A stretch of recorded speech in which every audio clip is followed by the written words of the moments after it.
ভট্টাচার্য বাড়িতে আজ বেশ সাজো সাজো রব। অনেকদিন পর বাড়ির ছোট মেয়ে আজ আসছে তার বরকে নিয়ে। আর এই ছোট মেয়ে তো হলো ঘরের সাক্ষাৎ লক্ষ্মী।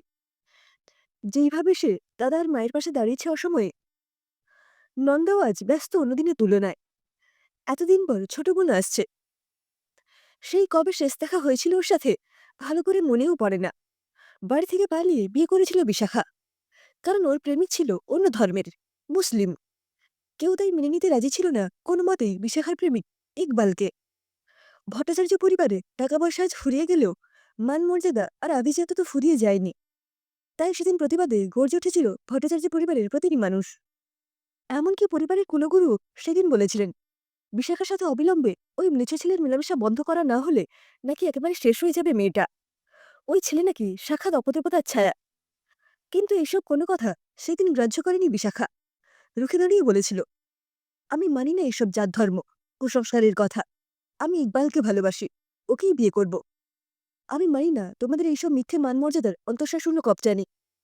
শেষ পর্যন্ত তাই পালিয়ে গিয়েছিল বিশাখা। সবার অমতে বিয়ে করেছিল ইকবালকে। তারপর থেকে কেটে গেছে বহু বছর। সেই দিনে সেই ইকবাল আজ সুপ্রতিষ্ঠিত ব্যবসায়ী, প্রচুর পয়সার মালিক। বিশাখা আজ বড্ড সুখী। বরঞ্চ ভট্টাচার্য বাড়িতেই মাঝখানে নেমে এসেছিল অসময়ের কালো ছায়া।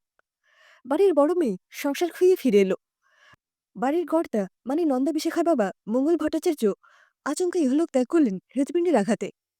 নন্দাদের মা তরুণী দেবী স্বামীর মৃত্যুর 1 বছরের মাথায় শিকার হলেন সেরিব্রাল অ্যাটাকের। নিম্নাঙ্গ অসাড় হয়ে গেল পুরোপুরি। আর ঠিক 3 মাসের মাথায় বাড়ির ছেলে তথা বাড়ির একমাত্র রোজগারের সদস্য তমালের কোম্পানি লক আউট হয়ে গেল। অসুস্থ মা, বিধবা বোন, দুটো বাচ্চা, বউ, এদের নিয়ে তমাল যখন অকুল পাথারে, তখনই মঞ্চে অবতীর্ণ হয়েছিল বিশাখা। বিশাখা সেই মেয়ে যাকে একদিন বাড়ির সকল মানুষ শাপশাপন্ত করেছিল। ঠিক করেছিল কোনোদিন কেউ ওর মুখই দেখবে না, শুধু অন্য ধর্মের এক ছেলেকে সে পালিয়ে বিয়ে করেছে বলে। বিশাখা আর ইকবাল দামি নার্সিংহোমে চিকিৎসা করিয়ে ভালো করে তুলেছে ওদের মাকে। তমালের ভালো চাকরিরও ব্যবস্থা করেছে ভালো কোম্পানিতে। বহুদিন পর আবার ফিরেছে সংসারটা। এখন বাড়ির সকলে তো বিশাখা বলতে পুরোপুরি অজ্ঞান। অথচ নন্দা সারা জীবন সকলের সব কথা মেনে চলেও ও আজ অপয়া, অলক্ষণে, সংসারের ডাইনি। কি হলো বর্দি? এই কয়েকটা মাছ ভাজতে বুড়ো হয়ে গেলে নাকি? আর কত ন্যাকামো করবে তুমি? বৌদি ঝাঁঝালো গলার স্বরে অল্প কেঁপে উঠল নন্দা। যদিও দাদা বৌদি, এমনকি মায়ের মুখঝামটাও আজকাল গা সওয়া হয়ে গেছে নন্দার। তবু আচমকা ঝাঁজটা একটু বিচলিত করে এখনও কি মাঝে মাঝে। আমতা আমতা স্বরে বলল, হ্যাঁ বৌদি, হয়ে এসেছে। মাছটা ভেজেই কেটে ফেলব স্যালাড। ঘড়ি বলছে রাত 12টা। অখণ্ড নিস্তব্ধতা আর গাঢ় অন্ধকারে মুড়িয়ে রেখেছে ঘরটা। অনেক বছর পর আজ আবার নন্দার বিশাখা 2 বোন পাশাপাশি শুয়ে আছে। ইকবাল চলে গেছে রাতের খাবার খেয়ে। কাল এসে সে নিয়ে যাবে বউকে। বিশাখা সত্যি ভীষণ সুখী হয়েছে। সুখে যেন উপচে পড়ছে ও চোখ মুখ বেয়ে। অবশ্য ইকবাল যেরকম ভালো মানুষ, তাতে তাকে পেয়ে সুখী তো হওয়ারই কথা। আর সবচেয়ে বড় কথা হলো, সে বিশাখার মনের মানুষ। কত ভালো বোঝাপড়া দুজনের, কি ভীষণ মনের মিল। ঠিক এইরকমই একজন মনের মানুষ তো একদিন নন্দারও ছিল, অভয় বাগদি। এই পাড়াতেই থাকতো। তার সরল নিষ্পাপ চোখ দুটোতেই নিজের মন হারিয়েছিল নন্দা। বড্ড উদার মনের ছিল সে মানুষটা। পকেটে পয়সার অভাব থাকলেও মনে কোনো দীনতা তার ছিল না। কিন্তু সেই সম্পর্ক জানাজানি হওয়ার পর সকলে রেড়ে করে উঠেছিল ভট্টাচার্য বাড়িতে। না, বিশাখা ইকবালের ব্যাপারটা তখনও জানাজানি হয়নি। তাই সকলে সেদিন বলেছিল, ওই নিচু বংশের ছেলের সাথে প্রেম করে বংশের মুখে চুনকালি লেপেছে নন্দা। ওই ছেলেকে বিয়ে করলে কিন্তু আমি অনশন করে মরব নন্দা। আর তোর বাবের হাটের ব্যামুখ। এই এত বড় আঘাতটা সে নিতে পারবে ভেবেছিস? শেষ হয়ে যাবে মানুষটা। সারা জীবন তুই দায়ী হয়ে থাকবি আমাদের মৃত্যুর জন্য। গর্জে উঠেছিল সেই দিন মা।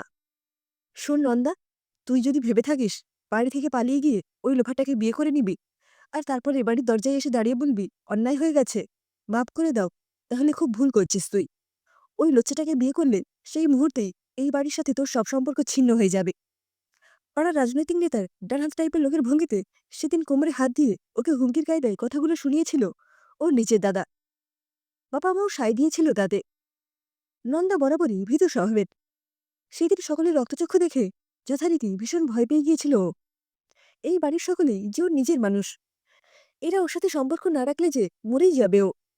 নিজের পরিজনদের সাথে সম্পর্কের সুতো শক্ত করতে তাই সেদিন বুকে পাথর চাপা দিয়েছিল ও।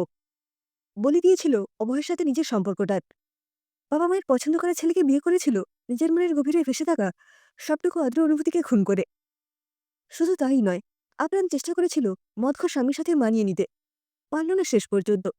নিজের শরীর মন উজাড় করে দিয়েও প্রতি রাতে তার হাতে শুধু মুখ বুজে মার খেয়েও শেষ রক্ষা হলো না। কোনো এক রাজনৈতিক দলাদলির জেরে একদিন খুন হয়ে গেল নন্দার স্বামী, বিধবা হলো। কুলগুরুদেব বলেছিলেন এই জুটি রাজ্যটক, তবুও সে যে সাদা হয়ে গেল। শ্বশুরবাড়ির সকলে বলল এ বউ সাক্ষাৎ অলৌকিক, নইলে বিয়ের 1.5 বছরে কেউ বিধবা হয়। সকলে ও বাড়ি থেকে বের করে দিল। আবার বাপের বাড়ির গলগ্রহ হয়ে এখানেই আশ্রিত হলো ও। কিন্তু কপাল এতটাই মন্দ যে এখানে ফিরে আসার 7 মাসের মধ্যে মারা গেল বাবা, পঙ্গু হলো মা, চাকরি চলে গেল দাদার। সকলের আর কোনো সন্দেহই রইল না যে নন্দা সাক্ষাৎ কালো ছায়া। এখন সকলেই চায় যেখানে দু চোখ যায় যেন চলে যায় নন্দা। কিন্তু কোথায় যাবে ও? ওর যে যাওয়ার কোনো জায়গা নেই। অভয়কে ছেড়ে চলে আসার পর থেকে আর ওকে কোনোদিন দেখেনি নন্দা। কে জানি কোথায় হারিয়ে গেছে ও, বেঁচে আছে কিনা তাই বা কে জানে। ও কোনোদিন জানতেও পারল না আজও নন্দার বুকের গভীরে নরম ভালোবাসার ভাঁজে বেঁচে আছে ও। রোজকার রাতের মতোই আজও চোখ বেয়ে জল গড়িয়ে পড়ল নন্দার। বুকটা টনটন করছে যথারীতি। আর কতদিন এইভাবে লুকিয়ে লুকিয়ে চোখের জলে বালিশ ভেজাবি দিদি? তোর এই চোখের জলের দাম কি গোটা জীবনে কেউ দিল? বিশাখার আচমকা গলার আওয়াজে চমকে উঠল নন্দা। তুই ঘুমাসনি? বলল কাপা গলায়। আমি তো ঘুমিয়ে পড়ব, কিন্তু তুই আর কত রাত জেগে মৃত্যুর প্রতীক্ষা করবি?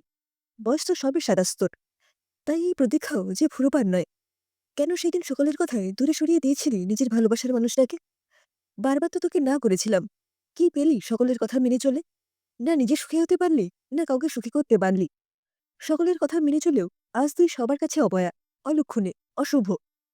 ভালো মেয়ে হওয়ার চেষ্টা করেও কি ভালো মেয়ে হতে পারলি তুই সমাজের চোখে?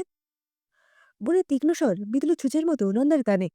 ওর সব কথা যে অক্ষরে অক্ষরে ঠিক। হু হু করে কেঁদে ফেলল নন্দা। ডুকরে উঠে বলল, ভুল করেছিলাম রে, আজ বুঝি। সব মানুষ ভালোবাসার কপাল করে আসে না, কিন্তু আমি এত অভাগা যে ভালোবাসা পেয়েও তাকেই ঠকালাম, আঘাত দিলাম। বড্ড ভুল করেছিলাম রে। ভালোবাসিস আজও অভয়দাকে? গভীর গলায় প্রশ্ন করল বিশাখা। উত্তর দিতে পারল না নন্দা, শুধু কান্নার দমক আরও বেড়ে গেল। যে ভুল করেছিলি আজ সেটা শুধরে নে দিদি। প্রাণ ভরে বেঁচে থাকার অধিকার যে তোরও আছে। মানে কি বলছিস কি তুই? কান্না থামিয়ে হতভম্বস্বর এবার নন্দার। অভয়দা আমাদের এলাকাতেই থাকে এখন। এখন তার নিজস্ব বিরাট গ্যারেজ আর গাড়ির ব্যবসা। কাজের সূত্রে ইকবালের সাথে এখন ওর ঘনিষ্ঠ পরিচয়। আজও বিয়ে করেনি মানুষটা, কারণ তার মনে আজও বাস করিস তুই দিদি। কি বলছিস তুই? আটকে উঠেছে প্রায় নন্দা। আজ রাতে এখানে আমি আসতে বলেছি অভয়দাকে, যদিও সে রাজি হচ্ছিল না। অতি কষ্টে আমি আর ইকবাল রাজি করিয়েছি তাকে। তুই আজ পালিয়ে যাবি অভয়দার সাথে। তোর সাথে ওই মানুষটার বিয়ে দিতে চাইলে আজও কেউ মানবে না এই বাড়িতে। কারণ দাদা বৌদি তুই চলে গেলে এরকম বিনা পয়সার কাজের লোক আর ওদের বাচ্চাকে দেখাশুনো করার আয়া আর কোথাও পাবে না। তাই আজও ওরা তোর আর অভয়দার বিয়ে মানবে না, উল্টে মাকে উস্কাবে। ফলে আমি জানি তুই আবার পিছিয়ে যাবি। তাই আর উপায় নেই, আজ রাতেই পালাতে হবে তোকে। পাগল হয়ে গেছিস তুই? আমি হিন্দু ঘরের বিধবা, ভদ্র বাড়ির মেয়ে। রাতের অন্ধকারে পালিয়ে গেলে সমাজ আমায় কি তকমা দেবে জানিস? কি তকমা দেবে? খারাপ মেয়ের। তা খারাপ মেয়ের তকমা নিয়ে ভালোভাবে বেঁচে থাকাটা কি বেশি ভালো, নাকি তথাকথিত ভদ্র বিধবা হয়ে প্রতিদিন মরে বেঁচে থাকাটা ভালো? তুই বল তো। তাছাড়া তোরা তো বিয়ে করে নিবি। না না, এটা হয় না। আমি কথাটা শেষ হল না নন্দার। হঠাৎ আলো জ্বলে উঠল বিশাখার মোবাইলে। আর সময় নেই দিদি, এসে গেছে সে। আজ আর ফিরিয়ে দিস না তাকে, তাহলে যে কোনোদিন বিয়ের খুঁজে পাবি না। নন্দার হাত ধরে টানতে টানতে ওকে বাইরে নিয়ে এলো বিশাখা। ঘুমন্ত শহরের বুকে নিয়নপথ বাতি এঁকে দিচ্ছে যেন নকশিকাথার আলপনা। সে দাঁড়িয়েছে বাড়ির বাইরে। কতদিন পর আপনার নিজের ভালোবাসার মানুষটাকে দেখছে নন্দা। মুখে আগের থেকে অনেকটা বেশি মাংস লেগেছে, ভারী হয়েছে শরীরও, কিন্তু চোখ দুটো আজও একই রকম সারল্যে ভরা। কেমন আছো নন্দা? পুরোনো দিনের হারিয়ে যাওয়া প্রেমিকা চোখে চোখ রেখে প্রশ্ন করল সে। জানি না, আমি কিচ্ছু জানি না। একদলা কান্না ছিন্ন ভিন্ন করে দিয়েছে নন্দাকে। আর যে পাচ্ছে না ও নিজেকে সংযমের পথে বেঁধে রাখতে। আজ আর একবার এসেছি তোমার কাছে, তোমার সাথে নিজের জন্য একটা ঠিকানা খুঁজবো বলে। যাবে আমার সাথে? নন্দার পারল না। ছুটে গিয়ে জড়িয়ে ধরল অভয়ের বাড়িয়ে দেওয়া হাতটা। আর দেরি করো না, এইবার এগোও তোমরা। কেউ জেগে গেলে মুশকিল হবে, বলল বিশাখা। অভয়ের হাত জড়িয়ে এগিয়ে চলেছে নন্দা আবছা আলোর সরু গলিপথ ছেড়ে আলোকিত মহানগরীর ঝলমলে পথে। ভালো মেয়ের জীবনটা আজ নিজের হাতেই শেষ করে দিল নন্দা। ভালো হয়তো অনেক হলো, এইবার একটু খারাপ হয়ে দেখা যাক না, সুখে সে আঁচলে ধরা দেয় কিনা।